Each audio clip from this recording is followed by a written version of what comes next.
welcome to Long Live Hooky Street, the podcast where we rewatch and discuss every episode of Britain's most beloved TV comedy, Only Fools and Horses. I'm Heather and I'm joined from Austin, Texas by my co-host and sister, Jenny. Say hello, dude. Hello! We made it to Series 2.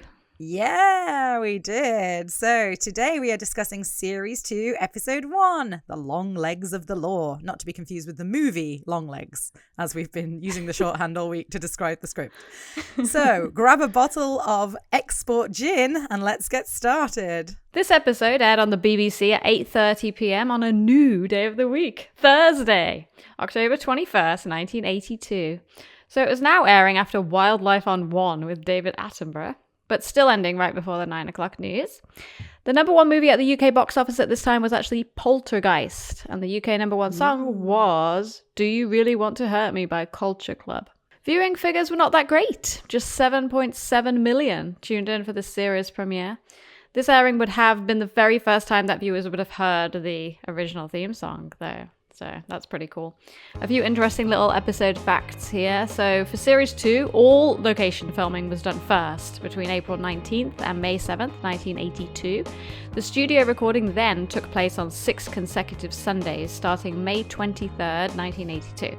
So as we discussed at the end of the last series, in our series summary, the BBC would actually air the entire edited episode to the audience. So even though they were in the live studio watching the action, they would see the location scenes seamlessly edited into the full picture. So they would get to watch the whole episode in order. Long Legs of the Law, however, was actually all shot in the studio. So we have the first appearance of Sid's cafe in this episode, as well as the first appearance of Sid himself, played by actor Roy Heather. The cafe interior here is a studio, but they did use an establishing exterior shot of the Old Oak Cafe at St. John's Parade in Ealing. So we get the first mention of Del's forever absent business associate, Monkey Harris, in this episode.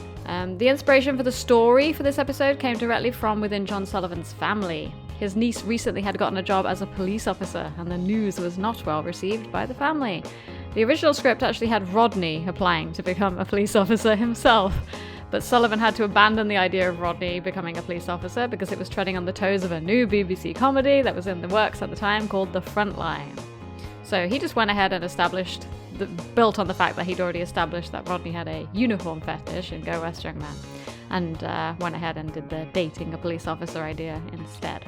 So on the subject of the police officer, I have a little more info on the character Sandra and the actress that played her, but I'm going to save that until we see her in the episode breakdown.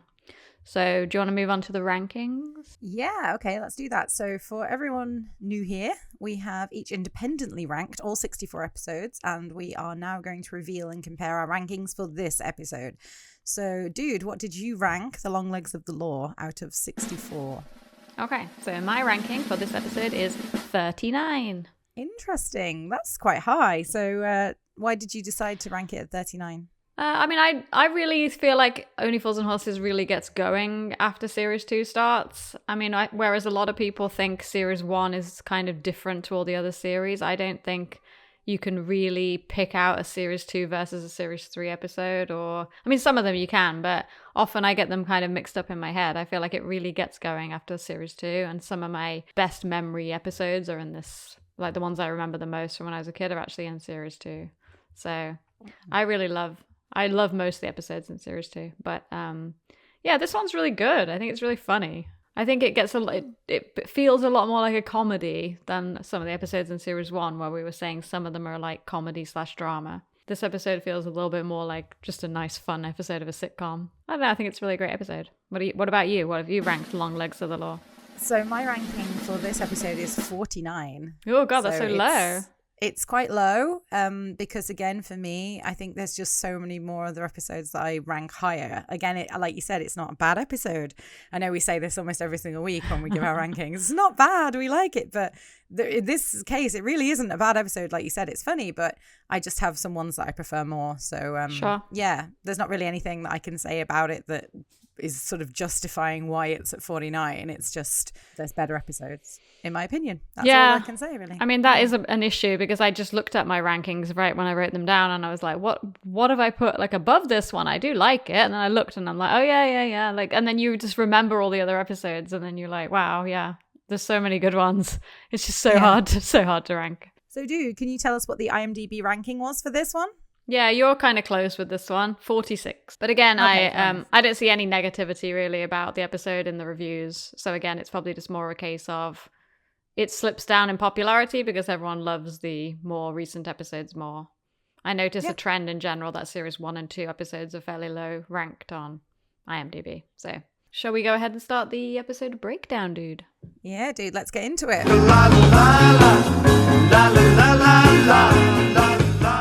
So we start this episode in the flat with Grandad looking for his teeth. You've seen my teeth. We seem to have a lot of jokes about Grandad and his teeth. I just realised. Yeah, did you know that Leonard Pierce actually did have all his teeth? So every time they did joke about his teeth, they had him very awkwardly have to hide his teeth in his mouth while he was talking. Because he did have his teeth. He was only in his 60s. He's not very old. That's true. Yeah. He does look older, though, to be fair. Well, that's just a good costume department. So we have, Grandad looking for his teeth. And then Rodney says... My belly's going up and down like Tower Bridge. He's hungover. Rodney's hungover. We start an episode with Rodney hungover. This might be one of the first times that happens, though, in the whole of Only Fools and Horses, though, in this episode, right? Because I don't remember any of the other episodes in season 1 starting with him hungover. But we have lots of subsequent episodes that start with Rodney hungover. Yeah, that might be a good point, actually. This, because a hell of a lot of the later ones start with that. So, maybe this is the first time, but it's... It's not the first time he's not felt well, though, because he had a bad stomach at the start of Christmas Crackers. And he's all exhausted when he gets out of bed in Slaybuster Chingford. I feel like he's always ill. Yeah, that's true. He is always ill. Very good point. So for some reason, Del has found Grandad's teeth by the rubbish chute. And then there's never any explanation as to how they got there. There's a joke made about, did you lend them to someone? But obviously that wouldn't have happened. So not sure how they ended up by the rubbish chute.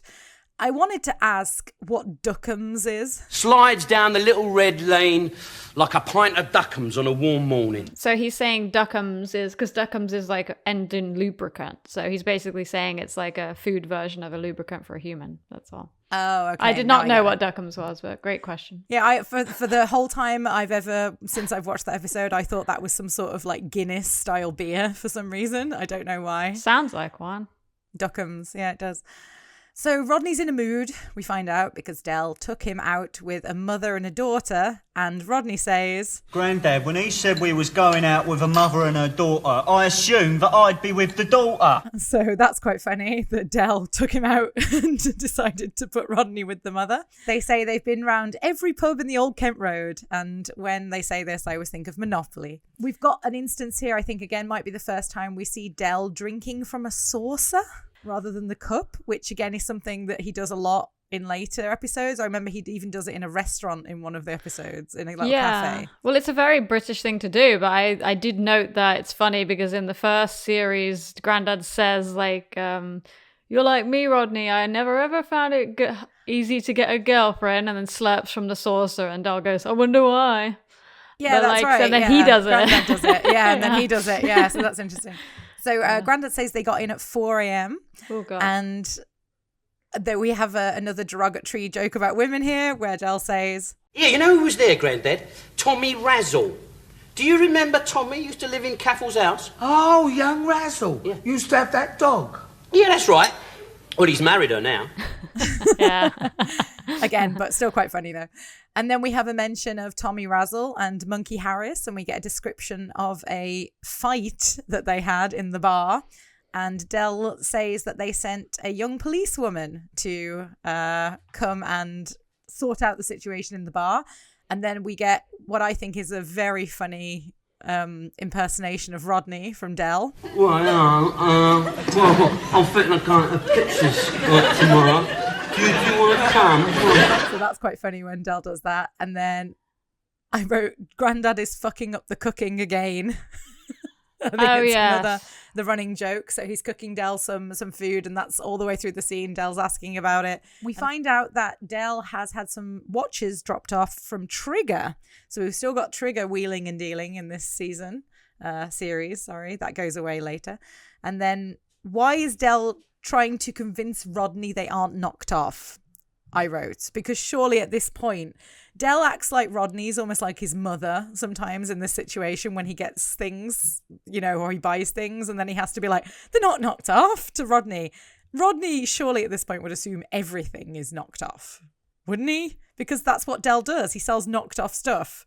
That's kind of his trademark. So it's a bit weird that they even need to have this conversation anymore. I don't know what you thought about that. Yeah, I mean, it's kind of similar to The Longest Night, isn't it? When he's like, he's talking about his watch. What happens if the old Bill starts asking questions about all my gear, right? And Rodney's watch? Yeah, I suppose you're right. You mean my watch is knocked off? Shocked. Yeah. It's like, come on. How many times has Del had knocked off watches? But yeah, you're right. Like, I wrote that too. Trigger gets mentioned again in the context of things being stolen. So again, we still have this being laid that he's a criminal out for the series, which, like you said, goes away later. I wrote, this is the first time Del does a Rodney impression, but he does it so well. We love Rodney impressions from Del. Yeah, the only other note I had on this scene, I had two more notes. So one is this the first time we've seen Grandad not wearing his hat? Maybe. It might be, I can't remember, but it seems so weird in this scene. He's just not wearing his hat, which is bizarre. And is it the first time we've seen Rodney dressed in a jumper like this? Because this is not a normal costume for him. I guess he's wearing one in Christmas Crackers, right? I was going to say Christmas Crackers, he's wearing some casual clothing anyway, but yes, you're right. Rodney's usually wearing like a jacket, isn't he? Yeah, and his hair is shorter in this series too. Yeah.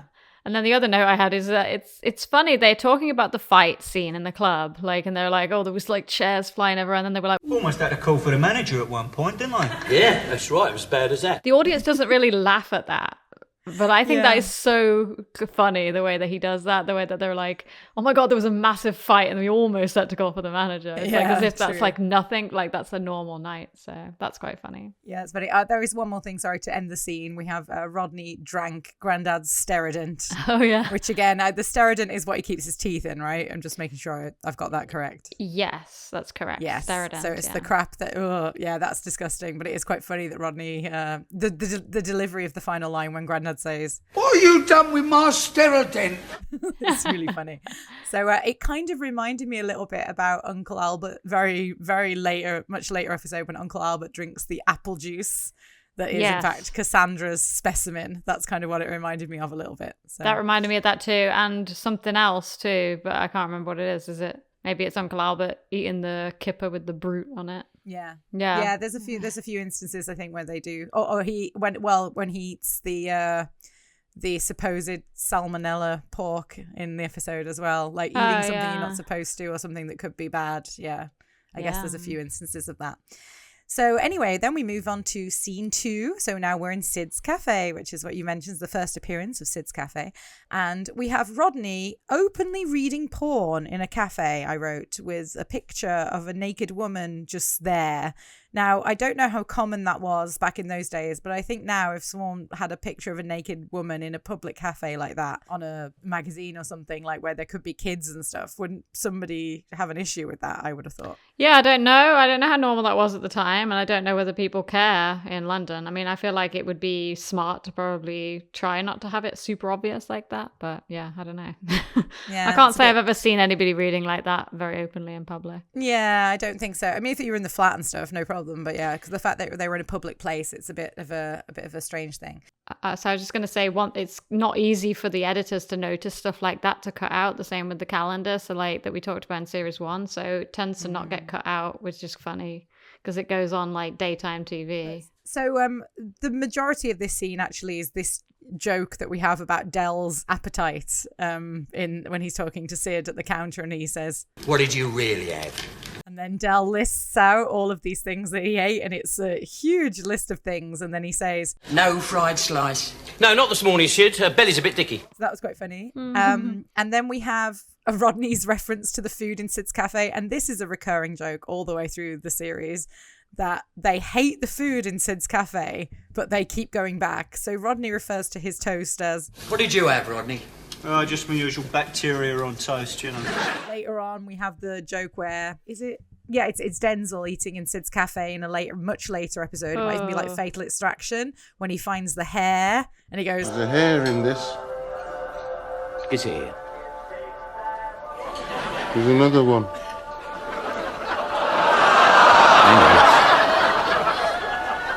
That's disgusting, that is, Sid. So yeah, there's many times that we find out the food is disgusting in Sid's Cafe, and yet they keep eating there. Not sure why. And then we have a really funny bit where Del picks up these 2 cupcakes with cherries on them when he refers to strippers and holds them up in front of him. Now, I wrote down how unhygienic Del literally touches like the cakes and then puts them back like afterwards. Yes, after that's true. holding them up as fake boobs. So that's pretty gross. I wouldn't want to eat in Sid's Cafe either if that was what was going on. And then Rodney actually here. Now, this is quite interesting, the way that this is delivered. So the crux of the joke is that Rodney ends up telling Del that he was making fun of him earlier for not being able to chat up this policewoman. And the whole time Rodney's known he's had a date with her planned. So that entire first exchange in the scene before, I can't imagine Rodney keeping that to himself when Del was taking the piss out of him for being rubbish at chatting up women and not getting the date with the policewoman. Like, why did Rodney did he know that he was going to have this great opportunity to like have Del drop all these knives and forks on the floor and decided to release the statement out at that time? Because Rodney has surely known since last night that he had a date with this woman. Mobile phones are not around, right, in this era, so they would have had to confirm their date the night before. So I just thought it was really weird that the entire first scene that Rodney just sat there and took it from Del and didn't say, actually, Del, I got a date with her, so shut the fuck up. Like, that's what most people would do. Yeah, I wrote So, that yeah, in my I totally notes thought too. I said that it's bizarre that he was being ridiculed and he didn't tell him all the way through breakfast. But maybe it's because he wasn't feeling well. A lot of people have noted that it's strange that he waits till that moment. Because he's like... I didn't tell you, did I? I got a bird. Sandra. Sandra? Where did you meet her then? She's down the club last night. But like, yeah, well, he's being told that he's like useless with women and being made fun of his chat-up line and everything. And yeah, he got a date. So yeah, bizarre. A couple of other notes I wrote on this scene is that we're pretty much getting even though we already had it in series 1, we're getting a lot of reminders about Del's terrible diet, which we know comes back to haunt him in the future. I wrote here that this is Roy Heather's first appearance. And he obviously goes on to become a regular. Roy Heather has been quoted as saying, "Filming the show was never like work. It was always great fun, and it was really just like seeing old mates again," which I think we can get that vibe from it totally. Do you remember when we met Roy Heather at the Birmingham NEC? Oh, I remember meeting Boise and Trigger. And Marlene. I remember. Oh yeah, he was with Marlene, wasn't he? Yeah, so yes, we got a photo.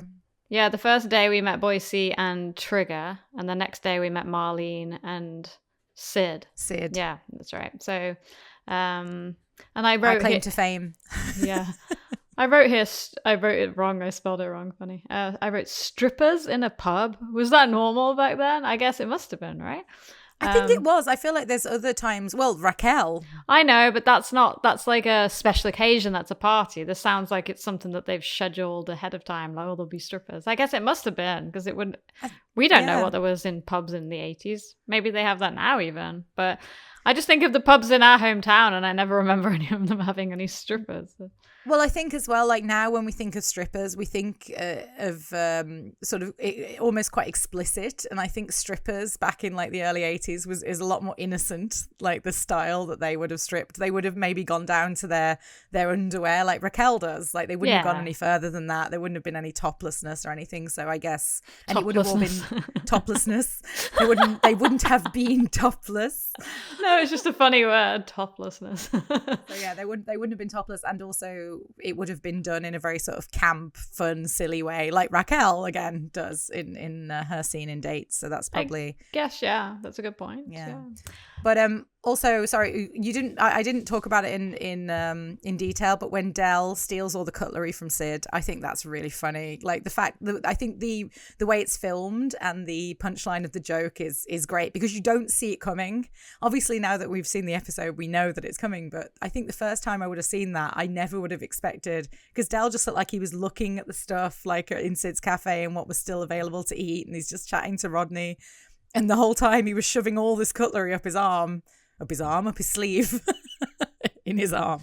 A bit dangerous, actually, yes, to shove loads of cutlery and knives next to your skin up your sleeve. But yeah, I think the reveal of that is really funny. And Sid's reaction is hilarious because it's almost like he's like, this again. Yeah. It's like Del's always, and Del's reaction's like, what are you going to do? Like, it's not apologetic. It's not like he's been caught red-handed. It's just like, yeah, that's what I do. So it's quite funny. I mean, Sid makes a pretty good first impression in this scene because he's so funny the way with Del that he's like, what did you really have? Like, he obviously knows Del, and he's obviously, like you say, kind of fine with the way he is. He's not mad at him or anything. He created a really great character just in that one scene. I put a note here that I think this is obviously just something that suffered a little bit from being filmed in front of a live studio audience, because the audience loved this moment with the cutlery, but there's no way from the audience they could see him clearly like dropping them, which you can see on the camera. But yeah, that's just a looking too closely thing from the camera. It was still done really well by David Jason, but there's no way he could have hidden the fact that his fingers are kind of loosely releasing the cutlery, which is obvious when you watch it carefully. Towards the end, you can definitely see he's letting them out intentionally, of course. Like at the beginning, it could be because it looks like there was just too much of it and he got a shock. But then, after a few of them have fallen, you see his fingers letting later ones out. Exactly. Yeah. Well, that's all I had for this scene. Okay, cool. So we'll go to the next scene. So we're in the flat and we have Del and Grandad acting like Rodney has done something evil, I wrote. And I think that this is a major overreaction, but of course they're doing this to sort of try and emphasize how much the Trotter family live outside of the law.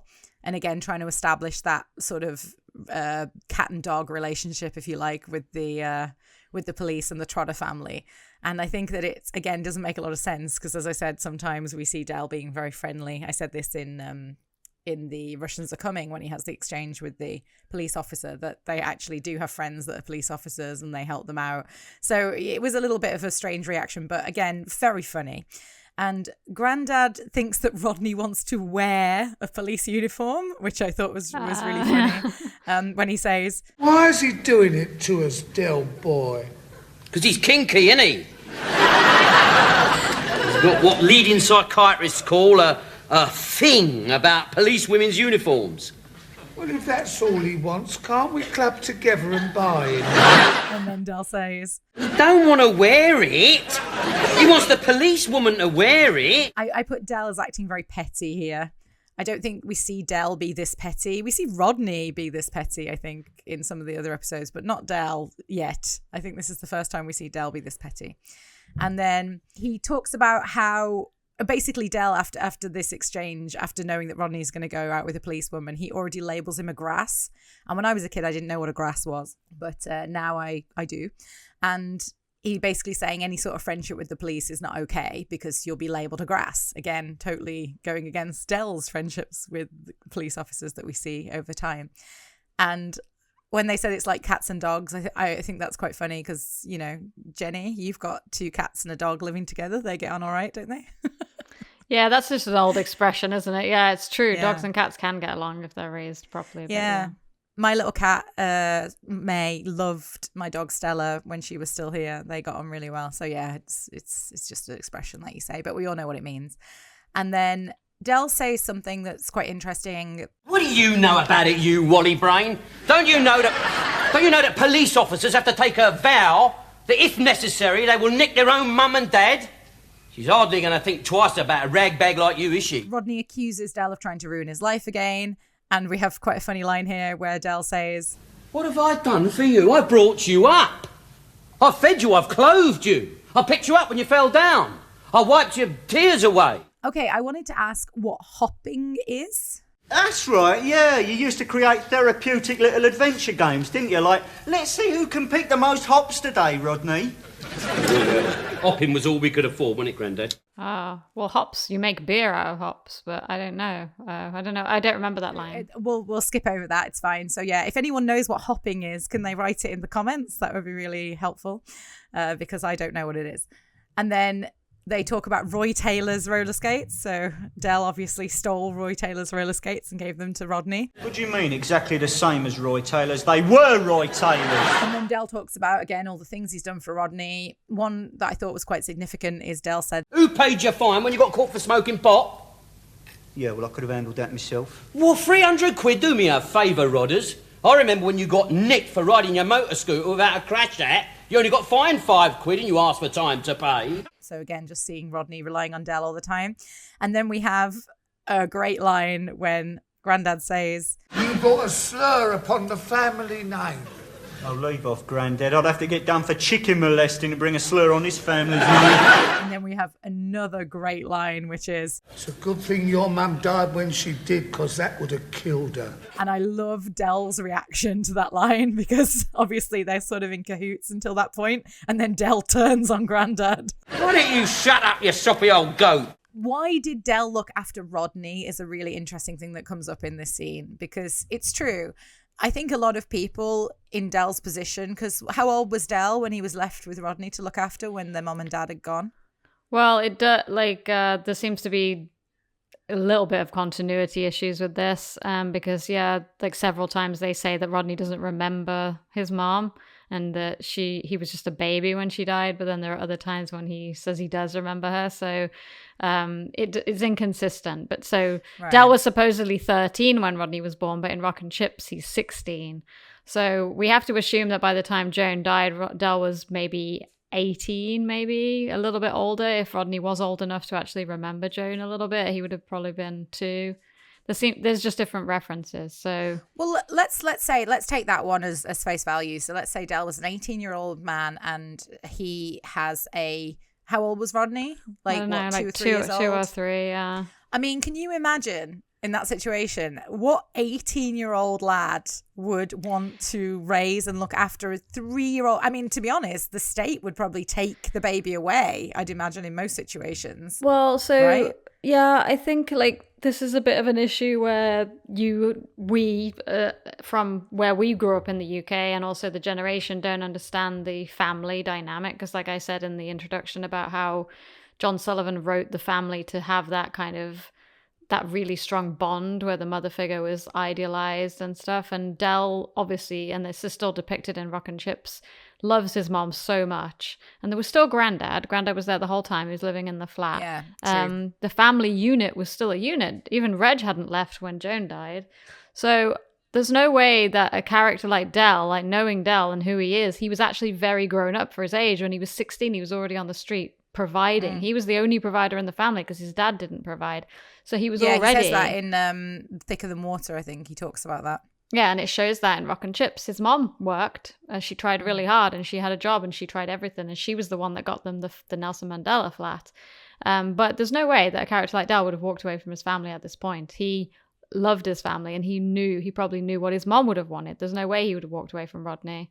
But he says it a few times. He says if he'd put him into care, he could have had a different life. But I just don't think that would ever have been an option for Del. Yeah, I just think that's very commendable, obviously, yeah, because I think if I'd have been 18 years old and I had this younger brother, I would have felt so stressed, like, to look after them. It would have been overwhelming for someone that age. And you're right, Grandad was there, but Grandad, not the most useful, even though he would have been a much younger man, we know, when that happened. Even so, Grandad's not really capable, is he, as a person? I think that's kind of what we find out from all of the stories. Even when he did have a job, he always fucked it up somehow.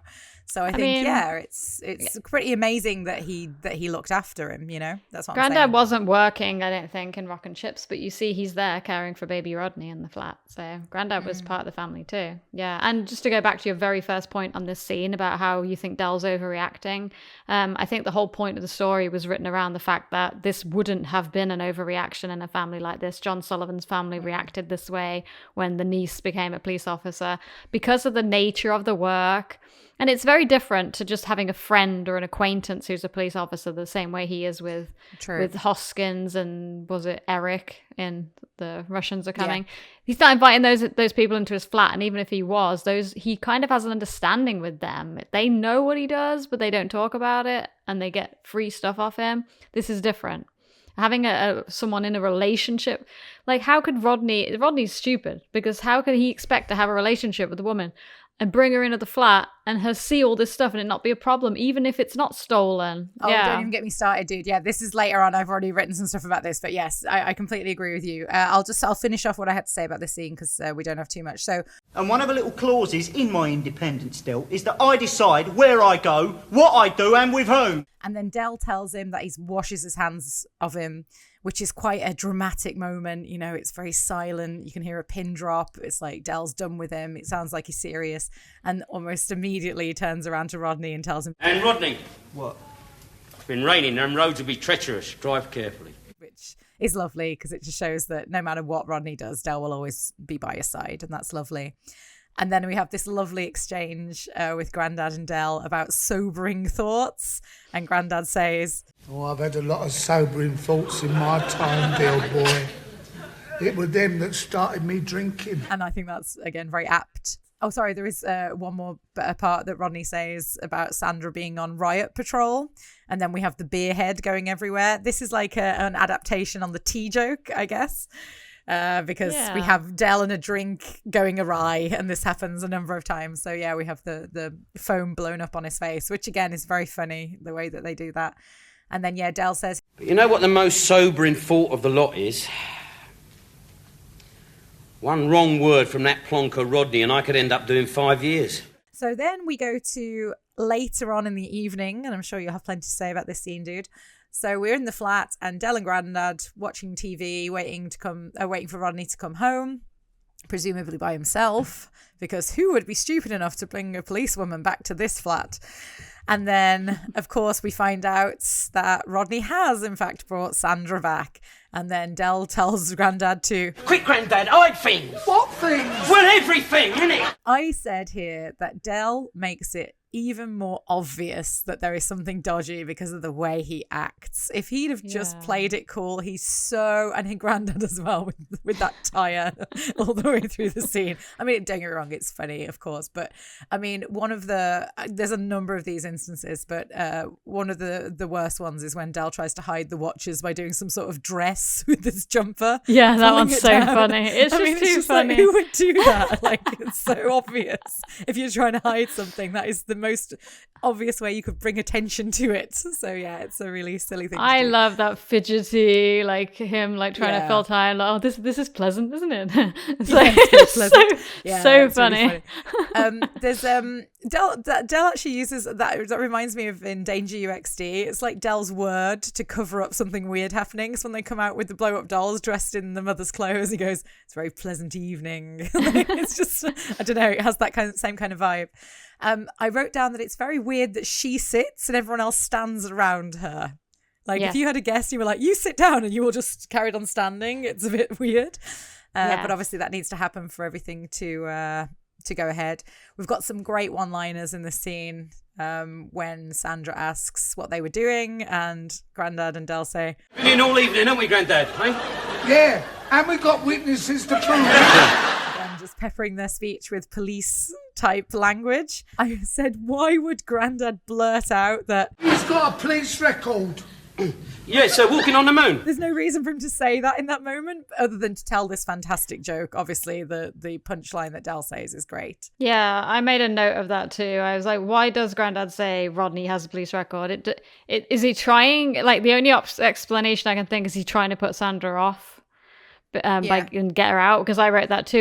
It's a great setup for the joke, but it doesn't make sense why he blurts that out. Yeah, because Del says, I think just a moment before that, You know, us being such a law-abiding family, we don't really know how to converse with the old Bill. and then Grandad makes out that Rodney's got a police record, so that would prove they do have some experience dealing with the old Bill. And then also I love the part where they're trying to lie about where they went on holiday, and Grandad comes up with We toured. Rodney giving a watch to Sandra again on a first date. That is quite a gesture to give a watch. I think that's a bit too much. Again, it works for the joke, but not many people would give someone a watch on their first date. That is quite a lot. There's a thing that I think is a mistake, and I wanted to ask you if it was. You know, when they go over to the bar for the first time and they are making Sandra's drink, G&T, and there's a glass that falls on the floor. What'd you give me that watch for? Don't worry, I'll give you the money for it. Nick Lyndhurst reacts to it and David Jason doesn't. David Jason was the one, you don't see it, you just hear it, and you can see something fell on the floor and smashed. Was that a mistake, do you think? Well, yeah, I mean, obviously it wasn't intentional to break the glass, but this just shows and goes back to the live studio audience thing. And we talked about this in the series summary. They were on a tight curfew, and if a take is going well, I think David Jason and Nick Lyndhurst pulled this off really well to make it look very natural.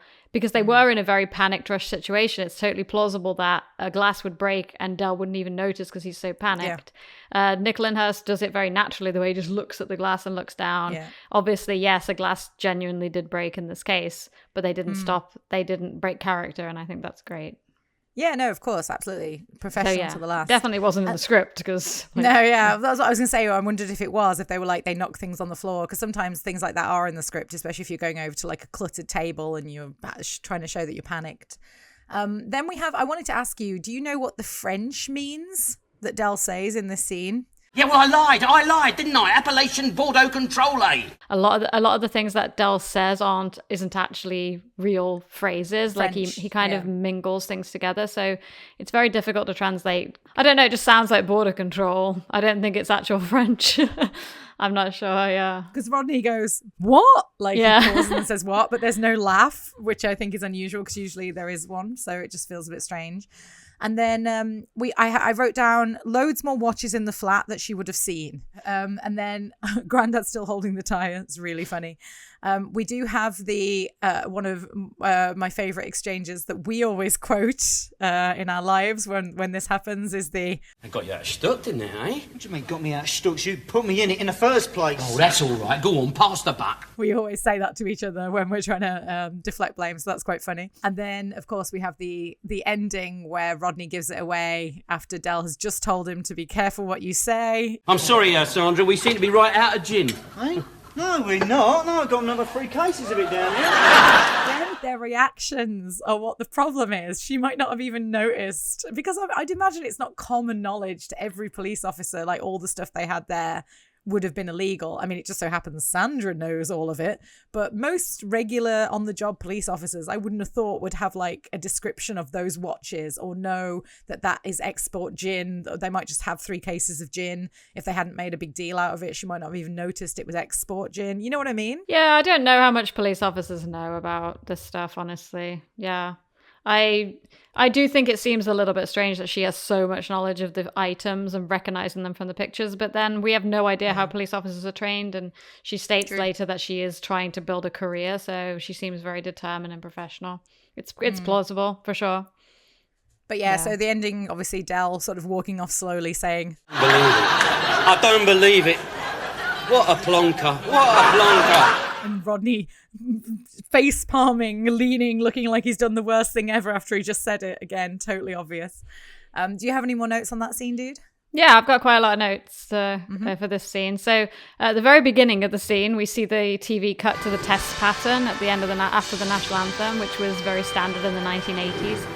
It'd be about around midnight and the channels would end. Do you remember that? I do remember the da da da, like, because I don't remember it personally. The only thing I remember is sometimes if I turned on the TV late at night, some of the channels wouldn't have anything on them. But I don't remember ever the test pattern coming on after the anthem. So the character of Sandra was played by actress Kate Saunders, who's actually better known as a journalist and a fiction writer in the UK. She actually won the Betty Trask Award and the Costa Children's Book Award and was twice shortlisted for the Carnegie Medal. The Lovely Jubbly book suggests that her deadpan and sensitive performance may have influenced the creation of the character Cassandra, who actually has a similar sounding name. Sadly, she did pass away in April 2023 at the age of 62. Yes, I saw that she died. I remember the news, as they do. Major Only Fools and Horses character passed away. Like, they didn't tell you who it was. Oh, goodness, the article and it was her. Yeah, they always do everybody's always trying to scare everyone with David Jason. Yeah. So another note I wrote here, because I had to look it up, The Exterminator was actually in the cinema in 1980 in the UK. So I'm not sure that Rodney would have been able to take Sandra to see that. Rock and Chips actually has a storyline of Del selling the records that weren't released in the UK. And there's actually quite a lot of references to Series 2 in Rock and Chips, so I wonder if John Sullivan was working his way through the old episodes and like picking out things to refer back to, because he's heavily focuses on this. It's a whole storyline of a whole episode of Rock and Chips, or even more. Him and Jumbo Mills have like a business selling all the imported records, so It explains like when Del started doing that, having things that weren't released in the UK. And also, we'll come to it in the next episode, but yeah, Ashes to Ashes is heavily referenced too, because they talk about the affair with Arthur and Alice. Grandad and Alice. Yes. I noticed that the calendar is still on the wall, by the way, but it seems like a different calendar. I was going to say, I didn't notice the calendar. And the only other note I have here is that Del eats the cherry from the umbrella that he then puts in Sandra's drink. So yes, another unhygienic thing. Yeah, they do that a lot, I think, in Only Fools and Horses. I mean, they make a joke of it at a later episode. I think it's Time on Our Hands, when Del is like touching the food of Raquel's dad and like putting it on the plate and moving it around. Yeah, true. And they make it, they're like, ugh. But yeah, you're right. There's so many unhygienic things that happen in Only Fools and Horses. Yeah. I guess, yeah, just depends what you notice, really. All right, lovely. So let's move on to scene 5. So this is Rodney dropping off Sandra at her door. And they have this really weird hug that's very long. I don't know what's with that hug. It's a bit weird. I think it just facilitates the Rodney's reaction to what Sandra says, right? Because it's zooming in on his face. You can't see her face, so you don't know whether she's going to say something like, "Do you want to come inside?" And you just see the back of her head. So I think that's the whole reason. But yes, it is very strange. If you just look at it in reality, yeah, it would be really weird. Yeah, I wouldn't know where to go from there. If a date hugged me like that for that long and we were just like, okay, so what do we do now? Like, it's a bit weird. So, and then of course we have the line, which is sort of the crux of the whole episode. Can I ask you something? Yeah. Anything. You know your flat? Yeah. Well, is there anything in it that's legally yours? And we have here Rodney seems affronted by her pointing out all the illegal stuff she saw. Again, can't believe anyone would be that dumb, because Rodney knows half the stuff in his flat is illegal.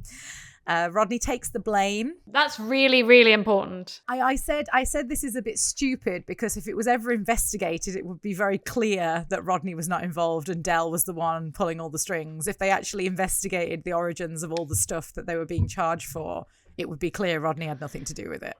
So yeah. I thought him taking, I mean, don't get me wrong, very noble, obviously, of Rodney to do that in the moment, but also it was his fault that all this happened. So fair enough, he should take the blame, because Del warned him not to get involved with the policewoman for this exact reason, and then he brought her back to the flat. So I'm sorry, we'll talk about the plonker later, but I think we're pretty clear who the plonker is in this episode. Yeah, I mean, I agree with you. I think plonker is already decided, but yes, in this case though, it just shows his youth and naivety. Not only did he not really understand the reason why this was stupid, and then he brought her back to the flat, so another dumb thing. He's so dumb that he thinks, so naive and young and green, that he thinks he can just go, right, it's a fair cop, arrest me now, and Del won't get caught. Yeah, this is just showing his lack of understanding of the system. And then we get Del's side of it in the earlier scene, where he shows he actually knows about this. He knows what the cops will do. He knows how they have to arrest their own mom and dad and stuff. So it's showing the two different viewpoints based on experience and age. It does seem a bit surprising that Rodney would have grown up in this environment and be so green, but still, this is just part of the comedy of the show, isn't it? Also, the line he says where he just goes, "Oh, come on, Sandra, I bought you a doner kebab tonight." As if a doner kebab is going to get you out of getting arrested. And the crazy thing is that it does. Because well, she says the reason that she's not arresting him, she says, "If I was to carry out my duty to the full, I'd take you straight down the station now. But you did take me to the pictures. And you bought me a doner kebab." She's actually saying, yeah, that was enough to not get you arrested right now. Yeah. So actually, yeah, I think it's... Well, this is where she reminds you a bit of Cassandra, because Cassandra forgives a lot of Rodney's really stupid things for really silly reasons. Like, she just gives up on getting mad because he's like, you fancy me, don't you? Like, it's all like silly things. I've got to say, that would work on me too. Yeah, if you liked someone, it would. And obviously, Cassandra loves Rodney. So. No, I don't. I think I've had moments like that before, and I've been angry with someone and they've just said something like that, and it's completely broken my anger. I think that's just something that couples do with each other, don't they? So if they like each other, yeah. I mean, but I do think that the Rodney standing up for Del and trying to throw himself under the bus is a very important part of the show development here in this first episode, because Del did nothing but but berate Rodney and call him stupid. And yet Rodney still will do anything he can to protect Del. So yeah, it's a lovely relationship they have, really, isn't it? I also wrote, I don't know how realistic this is that a policewoman could delay arrest, go back to the police, say, I've seen all this stuff in the flat. Let's get a warrant and go round now in 24 hours. Like, I don't know how that would even work. Like, did she have to lie about when she saw the stuff in order to get that, like, delay the warrant? You know what I mean? Like, I think they'd be like, why didn't you arrest him right away? Why didn't you say something right away if you were in the flat and you saw all this? I think that would go against her, wouldn't it? I don't know about that with the police officer at all. I can tell you that I didn't do the research. I don't know if it's true, but I can tell you that just as a side note, that it's true what happens in Faulty Towers, that the health inspector comes back after 24 hours, because that happened to me at the pharmacy. Like a health inspector came by and did like a preliminary check and had found a few errors, and they were like, we're giving you 24 hours to sort this out, and then we're coming back. And we all cleaned up like crazy over 24 hours. I don't know if that's the same with breaking the law, but I might be wrong. I'm not sure, because I know it's a type of breaking the law when you violate health codes and stuff, but it's not the same as like nicking stuff, kind of breaking the law, is you it? Can't. They're not like, get rid of the stuff you nicked and we'll come back and see if you got rid of it. Yeah, it's a bit weird. I know that you can't just go in somewhere and search without a warrant. And I know you can't get warrants super quick. So maybe she was just able to just delay the getting of the warrant a little bit, maybe. Yeah, because she says, I'll be the one with the warrant at the end of the scene. So that's how you recognize me. I said the final exchange between Sandra and Rodney is very cold. And again, I feel like she was quite manipulative here, because why did she hug him and like give him a kiss after all that? Like, you'd have thought she'd go straight into that coldness as soon as they left the flat. Well, like, that's just her showing that she's maybe a little ambivalent about how she feels. Like, she did like him and she's upset, so she's like, well, I am warm to you, but I'm still mad at you, kind of. Yeah, I don't know, I just think that's a bit, for someone you've only just met and then you find out straight away they're a criminal, I feel like, and you're a police officer, you wouldn't take them back to your flats and show them where you live. I don't know, there's just a few things here that are Rodney's very lucky. He's so lucky. Yeah, that he got really her, is, because he could have got himself thrown in jail at a very young age. Yeah, very true. Well, I mean, he was smoking marijuana. Yes, a little bit of marijuana. So yeah, then we go to the final scene, which is back in the flat, and I think this is quite cleverly shot. Obviously the live studio audience wouldn't have seen it this way, but when he's doing I'm gonna kill you, Rodney! It looks like the initial moment that Rodney just told him that he was going to have the flat search, and then when we zoom out from that strangling and Grandad's called them down, we see that they're already probably a good few hours into cleaning out the flat. So Del's known about it for ages and he's still this angry, which is, I wonder what Rodney said to him to make him react like that again.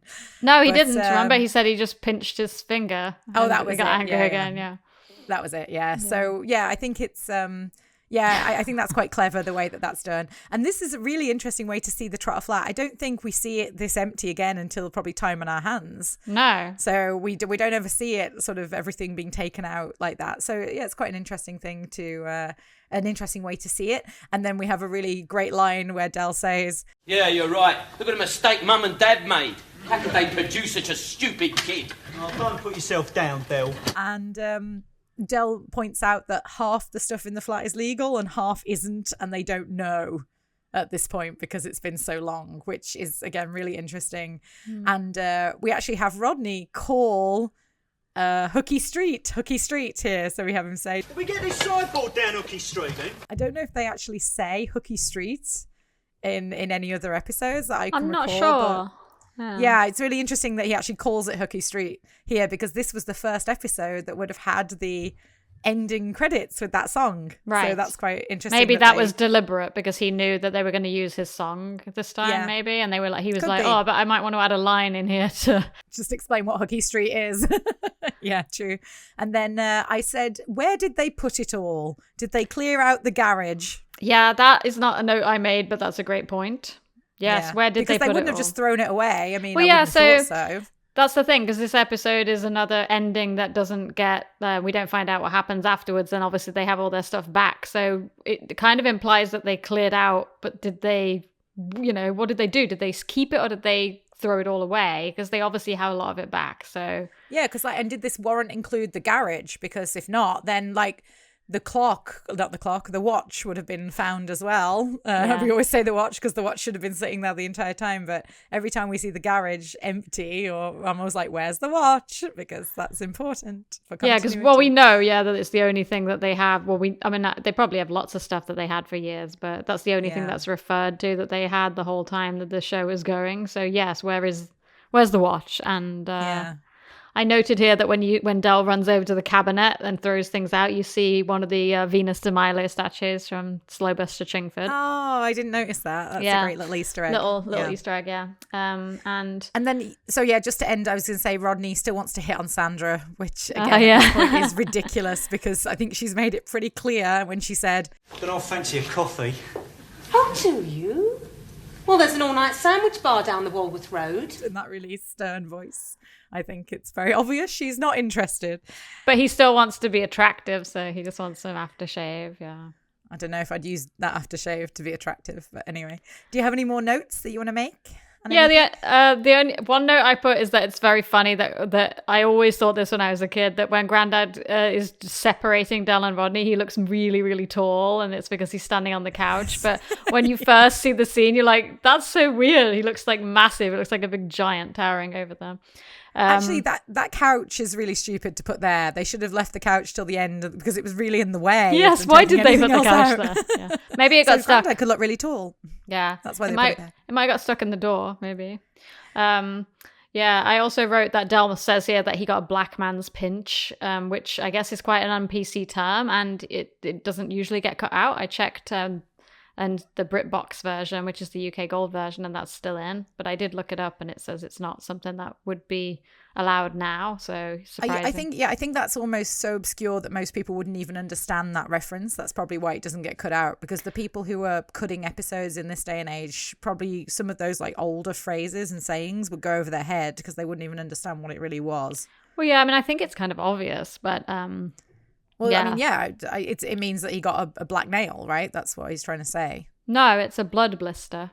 Yeah, I thought it was a black nail. I always thought that because I thought your nail goes black when you hit it. That's why. I guess it's not obvious then. No, not obvious. Not to me anyway.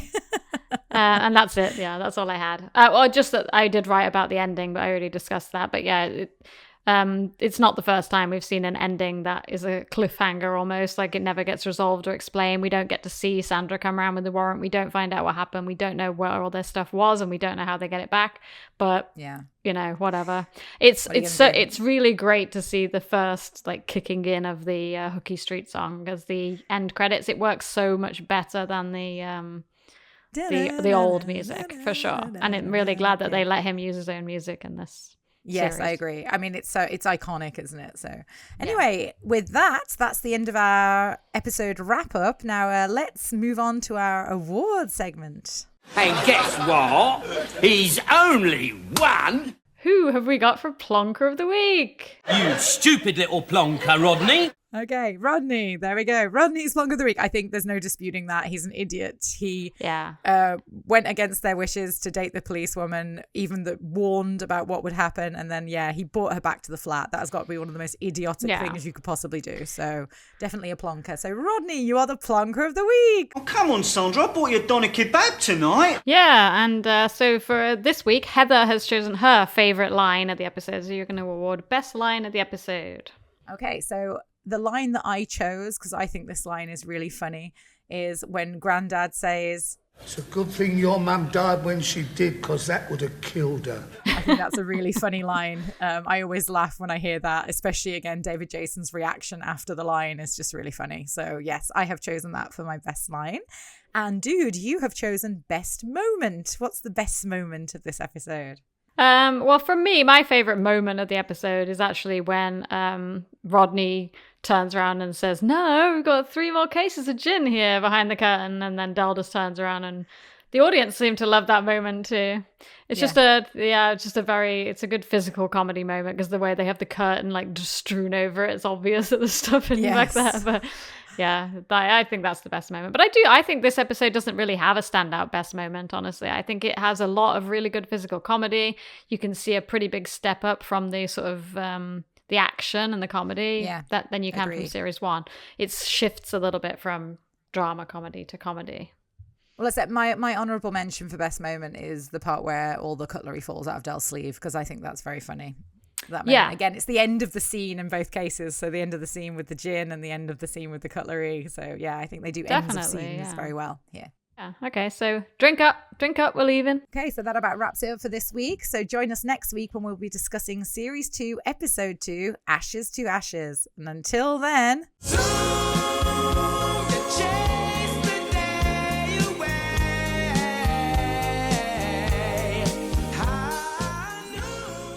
Au revoir, listeners. If you like what you hear and want to contact us, you can email us at longlivehooky street podcast@gmail.com. All one word, no spaces. Bonjour.